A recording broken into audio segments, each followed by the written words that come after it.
Saya pernah dikasih tahu kawan, waktu itu kita mau salat zuhur, dah wuduk? Belum, saya bilang. Masa orang beriman tak jaga wuduk? Kata dia ke saya, Pak, kalaulah kita meninggal nanti di tengah tidak berwuduk, kata dia, maka meninggalnya terlepas dari dalam keadaan suci. Kalau meninggal dalam keadaan berwuduk, mau safar berwuduk, mau keluar rumah berwuduk, meninggal saat itu, maka meninggal dalam keadaan mukmin. Inilah makna hadis tadi, la yuhafizu 'alal wudu lal mu'min. Tidaklah seorang itu menjaga wudu kecuali orang beriman.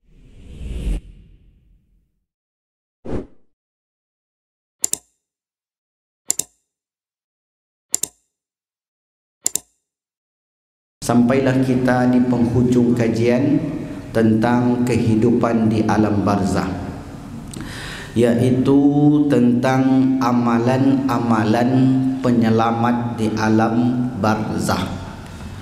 Sebelum ini kita sebutkan yang pertama, amalan yang bisa kita lakukan adalah membaca doa sebelum salam. Allahumma inni a'udzubika min azabil qabri wa azabi jahannam wa min fitnatil mahya wal mamat wa min fitnatil masihi ad-dajjal. Yang kedua, membaca surat Al-Mulk sebelum tidur. Sebagaimana yang kita sebutkan sebelum ini, dalilnya panjang lebar serta keutamaan-keutamaannya. Yang ketiga, kita mengajarkan zikir tauhid. Kita menyebutnya zikir tauhid. Kenapa? Karena isinya tentang tauhid. Ada 5 yang kita baca. Yang pertama, la ilaha illallah wahdah, la ilaha illallah wahdahu la syarikalah, la ilaha illallah lahul mulku wa lahul hamdu, la ilaha illallah wahdahu la syarikalah, la ilaha illallah la haula wa la quwata illa billah. Sekali lagi, la ilaha illallah wallahu akbar, la ilaha illallah wahdah, la ilaha illallah wahdahu la syarikalah, la ilaha illallah la hamdu, la ilaha illallah la haula wa la quwata illa billah. Inilah yang kita baca ketika kita sakit ataupun orang lain yang sakit, kita bisikkan ke telinganya. Kemudian ada berapa kemarin ibu-ibu? 4. Yang satu lagi apa?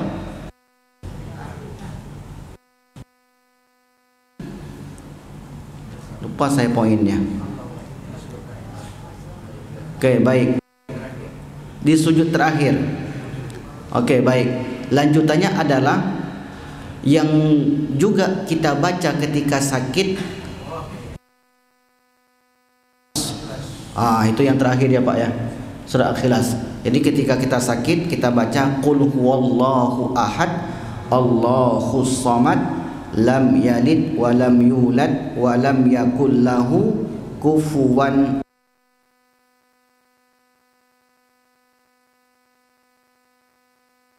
qara'aha.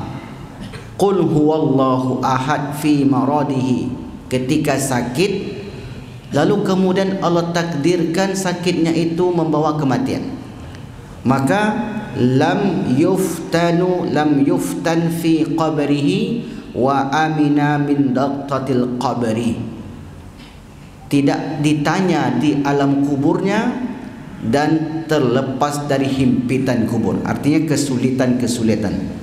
Ini menunjukkan surah Al-Ikhlas itu luar biasa sekali. Amalan-amalan semacam ini bukan susunan-susunan para ulama, akan tetapi teks hadis dari Nabi sallallahu alaihi wasallam. Wa hamalatul malaikatu yaumal qiyamati bi akfaniha, kelak di akhirat akan dibersamai oleh para malaikat hatta tujizahu min sirati ilal jannah, sampai ke surga. Luar biasa Bapak Ibu. Maka surah Al-Ikhlas itu disebut 1/3 daripada Al-Quran. Nilainya segitu. Jadi kata para ulama, 3 kali orang itu menghatamkan surah Al-Ikhlas, maka sama seperti menghatamkan seluruh Al-Quran. Ini menunjukkan keistimewaan daripada surat Al-Ikhlas. Coba Bapak Ibu bayangkan, surah Al-Ikhlas itu tak ada kata ikhlas di situ. Iya enggak? Biasanya kalau Al-Baqarah ada kata Al-Baqarah, Ali Imran ada kata Ali Imran. Misal Tabbat Yada Al-Masad, tentang Abu Lahab ada kata Al-Masad. Sementara surah Al-Ikhlas tidak ada kata Al-Ikhlas. Qul huwallahu ahad, Allahu samad, lam yalid wa lam yulad wa lam yakul lahu kufuwan ahad. Apa rahasianya? Karena keempat ayat tersebut, 3 ayat surah Al-Ikhlas itu menunjukkan keikhlasan dalam tauhid. Yaitu yang dimaksud oleh para ulama, semuanya itu mengarah kepada tauhid, mesti ikhlas kepada Allah Subhanahu wa taala. Okey, baik. Yang kelima adalah yang dapat menyelamatkan seseorang di alam barzah, berwudu. Rasanya jarang sekali kita dengar itu Bapak Ibu. Wudu ini luar biasa. Saya ceritakan sedikit.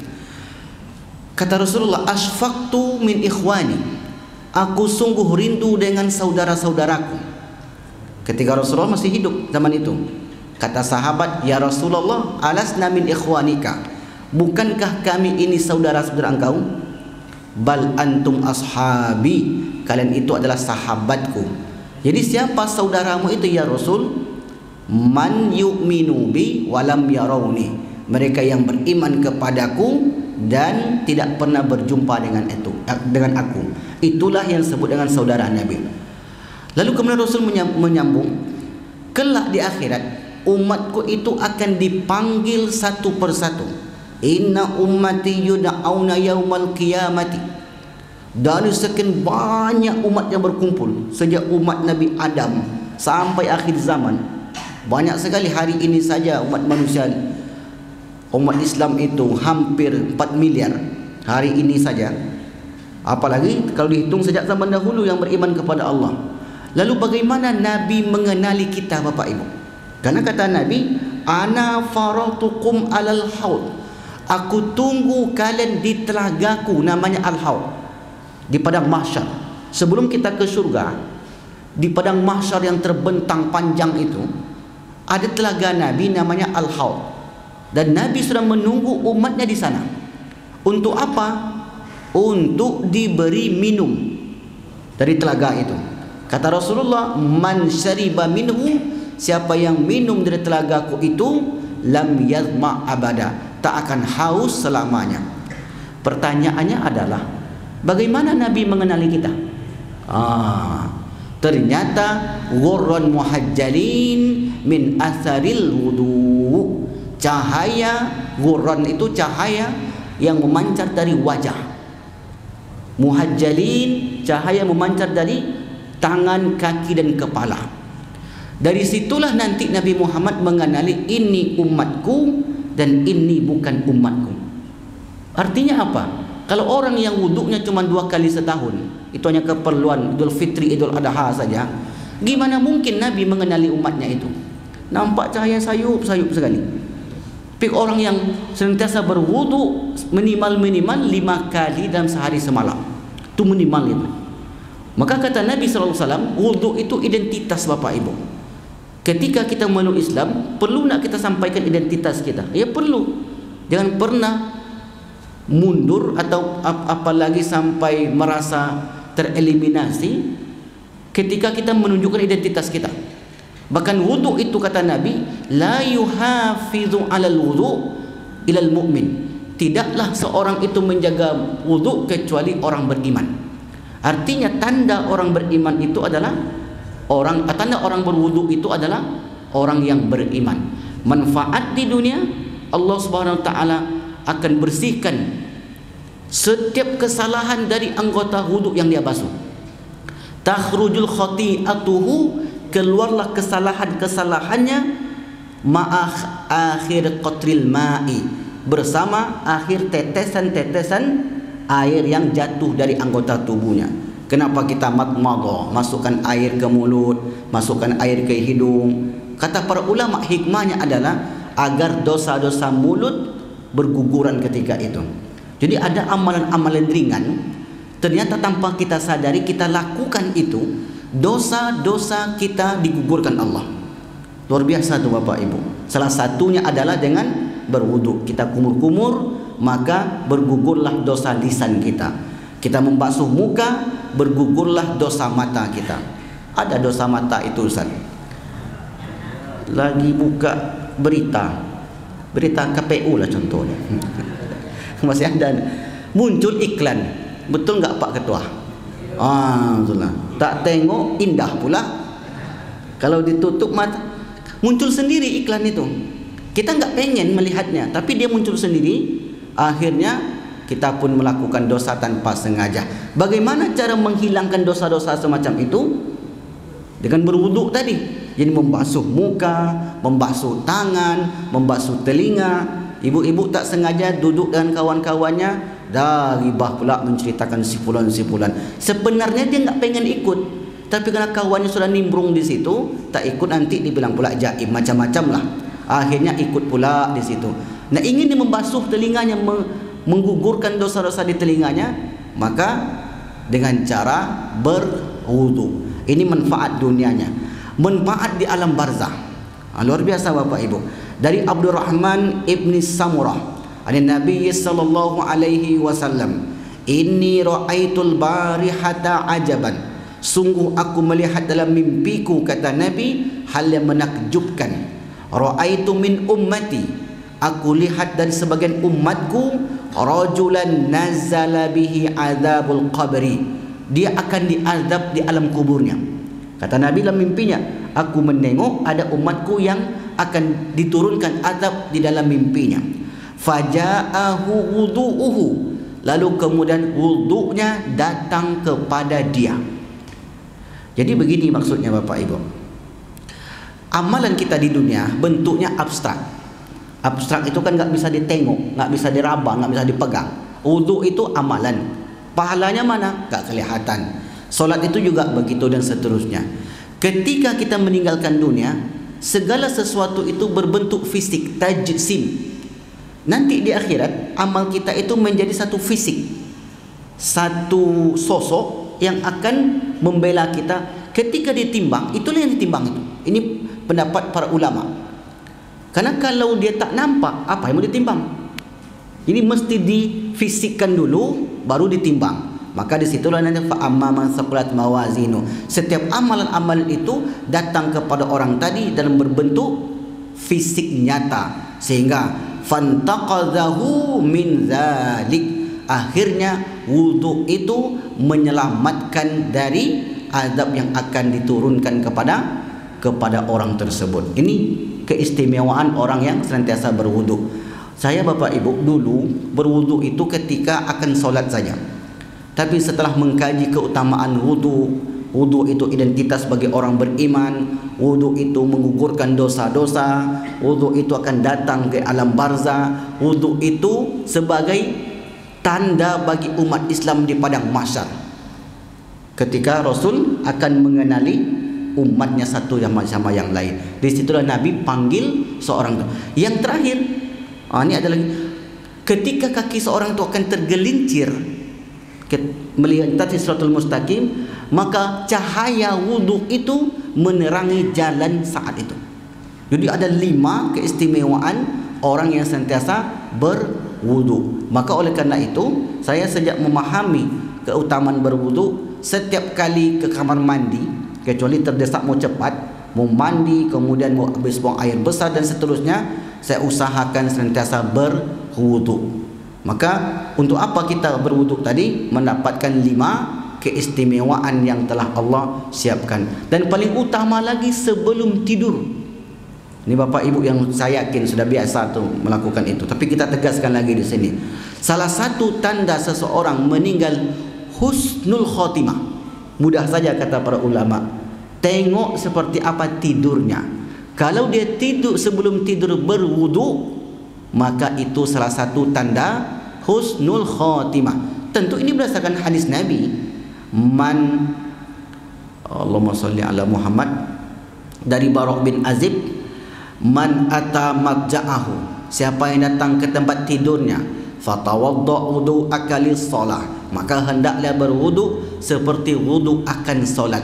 Kemudian berdoa. Doanya sudah kita kirimkan di minggu yang lalu. Allahumma inni aslamtu wajhi ilaika wa fawwadtu amri ilaika wa alja'tu zuhri ilaika. Allahumma amantu bi kitabika wa allazi arsalta wa bi nabika allazi anzalta. Allahumma amantu bi kitabika allazi anzalta wa bi nabika allazi arsalta. Andai orang itu meninggal pada malam itu, dia meninggal dalam keadaan fitrah. Fitrah itu salah satu tanda husnul khatimah. Saya pernah dikasih tahu kawan, waktu itu kita mau salat zuhur, dah wudu belum? Saya bilang, masa orang beriman tak jaga wudu? Kata dia ke saya, Pak, kalaulah kita meninggal nanti di tengah tidak berwudu, kata dia, maka meninggalnya terlepas dari dalam keadaan suci. Kalau meninggal dalam keadaan berwudu, mau safar berwudu, mau keluar rumah berwudu, meninggal saat itu, maka meninggal dalam keadaan mukmin. Inilah makna hadis tadi. La yuhafizu 'alal wudu lal mu'min. Tidaklah seorang itu menjaga wudu kecuali orang beriman. Baik Bapak Ibu yang dimuliakan Allah. Berikutnya, keutamaan yang menyelamatkan seorang dari al-barzakh, yaitu orang-orang yang berjaga-jaga di perbatasan. Nah, ini speknya luas, yaitu menjaga keutuhan sebuah negara. Tentu ini tentara atau yang ditugaskan, seperti Pak Abdul Qadir lah, tentara, atau yang lain juga tentara yang ditugaskan oleh negara. Orang semacam itu apabila meninggal, maka disebut sebagai ribat, orang yang berjaga-jaga di perbatasan. Tapi masalahnya tak semua kita tentara, tak semua kita menjaga perbatasan. Apakah kita bisa juga mendapatkan keutamaan sama seperti orang yang berjaga di perbatasan? Ya. Apa amalannya? Ada 3 kata Rasulullah sallallahu alaihi wasallam. Dari Shuraih bin Simti, atau dari yang lainnya, banyak sekali riwayatnya tentang itu. Kita pilih satu riwayat Imam Muslim yang paling sahih. Dari Abu Hurairah, qala Rasulullah sallallahu alaihi wasallam, ala adullukum ala ma yamhullahu bil khataya. Maukah aku tunjukkan kepada kalian suatu amalan yang dapat menghapuskan dosa-dosa, wa yarfa'u bihi darajat, dan mengangkat derajat-derajat. Qalu bala ya Rasulullah, ya Rasulullah, kami mau. Yang pertama kata Nabi, dihapuskan kesalahan-kesalahan, buruk sangka, tak sengaja menghibah orang, tak sengaja menyinggung perasaan orang. Nah, dosa-dosa semacam ini dapat digugurkan dengan yang pertama, isbaghul wudu 'alal makarih, menyempurnakan wudu di waktu yang tidak kita sukai. Maksudnya di waktu dingin, sejuk, cuaca musim hujan, tapi Bapak Ibu tetap juga membasuh sampai bagian lengan. Ini namanya isbaghul wudu. Maka akan mendapatkan fadilah, digugurkan dosa-dosanya dan diangkat derajatnya. Yang kedua, wa kasratul khutu ilal masajid, memperbanyak langkah ke masjid. Maka kita tengok ada sebagian jemaah kita masuk ke masjid ini, datang ke masjid ini, dari sini, dari. Itu salah satu cara untuk mendapatkan ribat tadi. Ini tanpa sengaja ternyata Bapak Ibu, bukan sekedar, ibu kenapa ke situ? Enggak, saya ingin pengajian saja. Bapak kenapa ke sana? Enggak, saya ingin pengajian saja. Ternyata tanpa disadari, orang yang melakukan itu ada satu amalan yang sedang dia tempuh. Apabila dia meninggal, maka Allah SWT catat orang itu seperti orang yang melakukan ribat, yang menjaga di perbatasan. Berarti ini kabar gembira bagi Bapak Ibu yang senang ikut majelis ilmu, kabar gembira bagi Bapak Ibu yang senang datang ke masjid ini, masjid ini, masjid ini, masjid ini. Yang kita tengok banyak wajah yang bukan dari masjid ini, tapi datang ke Masjid Nurul Huda. Karena memang Bapak Ibu, kalau ada pengajian sekali di luar sana, saya sampaikan bahwasanya kita ada pengajian rutin seri perjalanan akhirat di Masjid Nurul Huda. Jadi mungkin itu yang menyebabkan sebagian itu datang ke tempat kita ini. Yang ketiga, wantizarus salati ba'da shalah, senang hati dia menunggu solat. Baru saja waktu zuhur berlalu, dia pun berpikir, kapan ya waktu asar? Dah masuk pula waktu asar, kapan ya waktu maghrib? Intizarus solat ila solah, senang hatinya menunggu solat, satu solat ke solat yang lain. Bukan sebaliknya. Sebaliknya gimana? Aduh, dah jam 2 pula, bentar lagi azan asar. Ini baru mulai ngumpul ini. Ini dah jam 5 pula. Apalagi maghrib, baru duduk rasanya, aduh dah masuk pula waktu isya. Maka yang seperti itu tidak mendapatkan nilai ribat tadi. Jelas Bapak Ibu? Jadi untuk mendapatkan ribat, seperti orang yang perbatasan, orang jaga di perbatasan ini, apabila mereka meninggal, maka mereka terjaga daripada azab kubur. Nah, kita yang tak mungkin juga ke sana bisa melakukan 3 amalan tadi. Menyempurnakan wuduk di waktu dingin, memperbanyak langkah ke masjid. Yang ketiga, menunggu solat, satu solat ke solat yang lainnya. Yang baik, wuduk sudah. Nah, yang terakhir adalah amalan-amalan soleh lainnya. Artinya zakat ada, baca Quran ada, silaturahim ada, wuduk sudah, baca ini sudah, itu sudah. Ternyata setiap kebaikan yang kita lakukan, Allah Subhanahu wa taala menjaga kita dari azab kubur.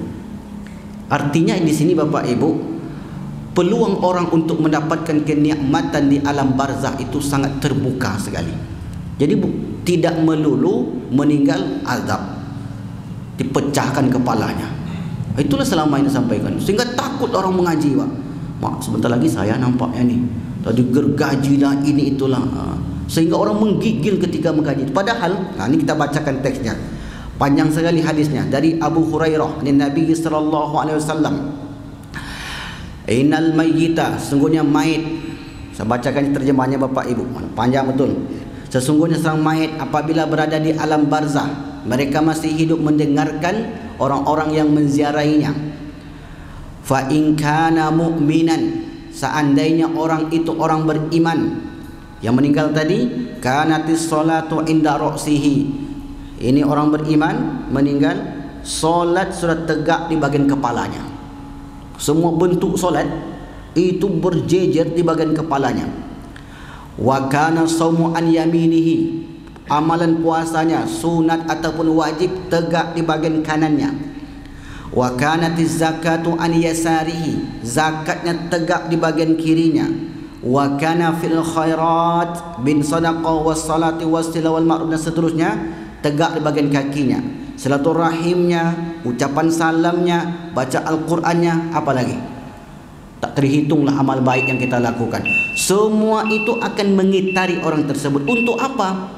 Nah, ketika orang itu akan ditanya oleh malaikat tadi, kata malaikat dari arah atas, aku ingin menanya si fulan ini.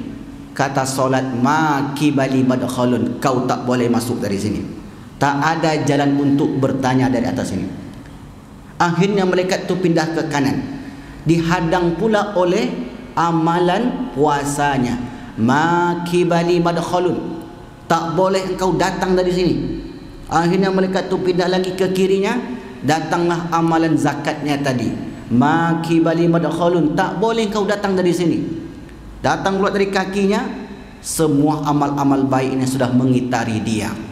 Artinya Bapak Ibu, orang-orang yang beriman, yang melakukan amal soleh sedikit ataupun banyak, setidaknya orang itu akan dijaga oleh amal-amalnya tadi. Di sinilah ternyata Islam itu sangat indah sekali. Tidak hanya menjelaskan azab begini, kemudian orang begini, tidak. setiap kebaikan-kebaikan itu akan terus membersamai orang tersebut sampai datang hari kiamat. Bahkan ketika akan ditanya, apa kata orang ini? Da'uni usolli, biarkan dia solat dulu. Artinya biarkan dia beribadah, karena di alam barzakh kan kita hidup. Kata penjaga-penjaganya tadi, kau jangan bertanya, biarkan dia solat dahulu. Da'uni usolli, fayaqulu innaka sataf'al, ya engkau akan solat. Setelah dia selesai solat, selesai beribadah, datang lagi malaikat tadi, da'uni usolli, tunggu aku mau solat. Terus begitu, akhirnya tak jadi ditanya. Apa kata malaikat tadi Bapak Ibu? Nam, maka tidurlah engkau kanaumatil arus, seperti tidurnya para pengantin. Begitu katanya Pak Ilyas. Luar biasa sekali. Masya Allah. Begitu rupanya. Ini ucapan malaikat kepada orang beriman tadi. Artinya bukan tidur betul tiduran. Ini orang ini tidak dibiarkan, tidak diusik, tidak diganggu. Maka silakan engkau berada di sini sampai datang hari kiamat. Nam, tidurlah engkau kanaumatil arusi la yuqidhuhu, tidak dibangunkan kecuali oleh orang yang dicintainya. Inilah buah daripada amal-amal yang kita lakukan sedikit. Maka betapa beruntunglah Bapak Ibu, kita diberi kesempatan oleh Allah untuk mengerjakan semua perintah Allah Subhanahu wa taala. Maka mudah-mudahan kita termasuk orang yang mendapatkan apa yang telah disebutkan oleh Nabi sallallahu alaihi wasallam berdasarkan hadis yang kita pelajari selama 1 tahun ini. Pas 1 tahun Bapak Ibu.